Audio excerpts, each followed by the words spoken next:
అందరికీ హాయ్ అండి. Welcome back to Karuna vlogs. నేను మీ కరుణక్కనండి. ఈరోజు మన రెసిపీ వచ్చేసి సేమియా పాయసం అండి. మన ఇంట్లో ఏ పుట్టినరోజులైనా కానీ, పండగలైనా కానీ మన ఇంట్లో టక్కున మనం చేసేది ఈ సేమియా పాయసమే కదండి. మరి ఈ సేమియా పాయసం ఒక్కోసారి మనకి గట్టిపడిపోయి కొద్దిసేపటికే చల్లారంగానే గట్టిపడిపోతూ ఉంటుంది కదా. అలా గట్టిపడకుండా ఎలా చేయాలి ఇప్పుడైతే నేను చూపెడతానండి. మీరు కూడా ఈ ప్రాసెస్లో చేయండి, చాలా టేస్ట్గా ఉంటుంది. స్ట్రక్చర్ కూడా చాలా బాగుంటుందన్నమాట. మరి సేమియా పాయసం ఎలా చేయాలో చూసే ముందు నా ఛానల్ ఎవరైనా ఇంకా సబ్స్క్రైబ్ చేసుకోకపోతే సబ్స్క్రైబ్ చేసుకోండి ప్లీజ్. మరి ఇప్పుడు ఈ సేమియా పాయసానికి నేనైతేనే సగ్గుబియ్యం 1 కప్పు, పంచదార 1 కప్పు, 1 కప్పు సేమియా, జీడిపప్పు, కిస్మిస్ ఇవన్నీ తీసుకున్నానండి. ఇప్పుడు సగ్గుబియ్యాన్ని నేను ముందుగానే కడిగేసేసి నానబెట్టానండి. నానబెట్టకుండా మనకి ఉడికేటప్పుడు తొందరగా ఉడుకుతుంది కదా. ఇప్పుడు స్టవ్ వెలిగించుకొని ఒక మందపాటి గిన్నె పెట్టి అందులో ఒక 2-3 గ్లాసులు అయితే వాటర్ వేసి మనం అవి మరిగిన తర్వాత ఈ సగ్గుబియ్యం నానబెట్టాం కదా, ఆ సగ్గుబియ్యం అయితే వేసేసి ఉడికించుకోవాలండి. సగ్గుబియ్యం బాగా ఉడకాలండి, ఉడికితేనే సేమియా అన్నది చాలా టేస్ట్గా ఉంటుందన్నమాట.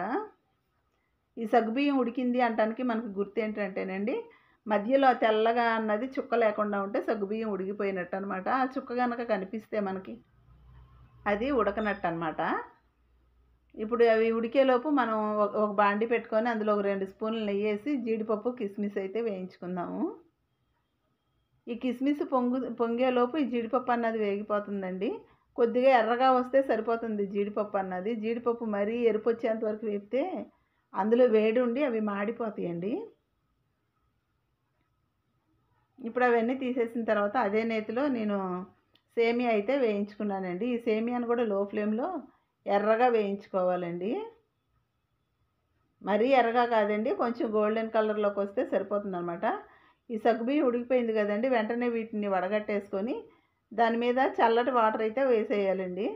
అలా వేయటం వల్ల జిగురు అన్నది రాకుండా ఉంటుందన్నమాట. మనం ఈ సగ్గుబియ్యం వాటర్ పడేయాల్సిన అవసరం లేదండి, మన బట్టలకు పెట్టుకోవచ్చు, కాటన్ శారీస్కి కానీ షర్ట్లకు కానీ పెట్టుకోవచ్చు అనమాట.